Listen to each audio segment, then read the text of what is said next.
qysh kështu mujt na mu siguru, kur vetë shteti jonë dhuron shumë dhunda njëve. Për shembull, na pas edhe para 2-3 javë një ligjeratë në shkollë, edhe me fillimin e ligjeratës, e këna pas ligjeratën e polic, edhe me fillimin e ligjeratës, polic të nga bërti, të nga thonë, rrënjor t'ju qëna në stacion, edhe që ajo është një farë dhune.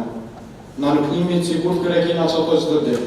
Si në shkollë, si në rrugë, si gjithë kënë. Faleminderit për komentin, po besoj që ta adreson në kryetaria.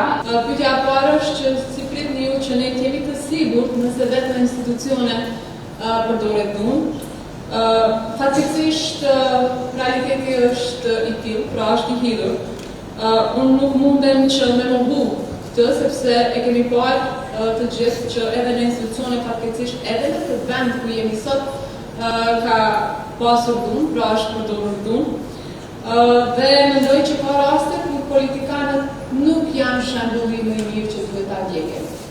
Prandaj ftoj që sa herë të kemi raste të tilla, që ata të mos jenë asnjëherë shembull i mirë që duhet të ndjekim. Por qytetarët e Republikës së Kosovës e kanë thënë në vazhdimsi, e kanë fuqinë. Në moshën 18 vjeçare e fiton të drejtën e votës dhe pastaj qytetarët, politikanët e papërgjithshëm dhe që përdorin dhunë i ndëshkojnë me votë. Pra kjo është fuqia që ka populli.